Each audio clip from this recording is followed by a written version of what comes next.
For most of the modern era, a specific narrative about Jesus dominated popular discussion. The historical Jesus was a modest Galilean teacher. He never claimed to be the Messiah. His disciples simply invented that identity for him after his death. But historians immediately run into a glaring problem with this reconstruction. If Jesus never claimed to be the promised savior, why on earth would his early movement invent a story about a Messiah who got executed? In the first century, a crucified Messiah was an absolute contradiction in terms. Jewish expectation was that the Messiah would defeat Rome and restore Israel's throne.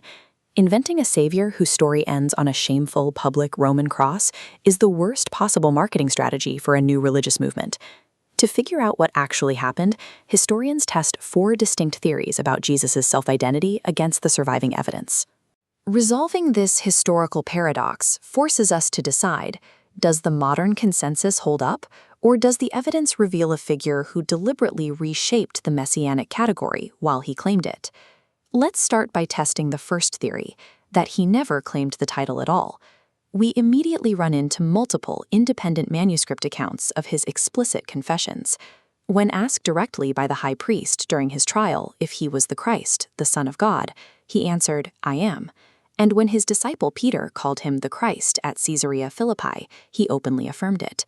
To maintain that he never made these claims, you have to dismiss all of these heavily attested scenes as later inventions.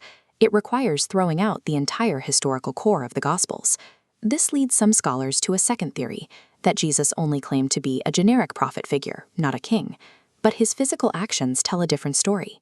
Jesus deliberately rode a donkey into Jerusalem, a highly specific action designed to fulfill Zechariah's ancient prophecy about the arrival of Israel's king. By driving out the merchants and money changers, he performed a targeted royal sign act. In Second Temple Jewish thought, this was a clear signal that the Messianic age had arrived to purify the temple. A generic prophet does not orchestrate this kind of deeply Jewish royal theater. His actions broke well beyond the boundaries of a simple teacher. Because his words and actions prove he clearly claimed a royal title, we are forced to ask exactly what kind of king he thought he was. This brings us to the third theory, that Jesus claimed to be a conventional Davidic king, meant to violently overthrow Rome and restore the political throne. The problem here is that Jesus repeatedly predicted his own suffering and death. He continually confused his closest disciples by insisting that being the Messiah actually required him to be rejected, beaten, and killed. Alongside this, he constantly referred to himself as the Son of Man. By doing this, he was fusing his human identity with a divine, cosmic figure from the Book of Daniel who receives universal worship. A conventional political king does not embrace a humiliating execution, nor does he claim to share God's cosmic throne. This leaves us with the fourth and final theory. Jesus claimed to be the Messiah, but he deliberately redefined the role from the inside out. He took the conquering Davidic king, the suffering servant of Isaiah, and the divine Son of Man and merged them together. He alone was the architect of this complex suffering king. Fusing ultimate victory with substitutionary suffering is the only logical reason his followers would spend the rest of their lives preaching a crucified Savior to the entire ancient world. They preached it because he taught it to them first. In normal historical circumstances, a claimed Messiah who dies on a cross simply disappears from history. The execution should have ended the movement immediately. Yet the earliest Christian creeds, formulated within just 5 years of his execution, explicitly tie his death to scriptural prophecy. They saw his crucifixion not as a failure, but as the fulfillment of his mission.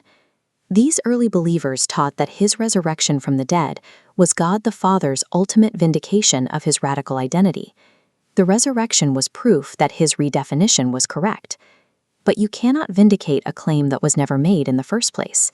The resurrection only makes sense if Jesus himself made the claim during his life. If he truly claimed and redefined this title, then the messianic claim wasn't a later theological invention. It was the original core of his ministry, a redefinition that explains both why he was executed and why his followers didn't stop once he was gone.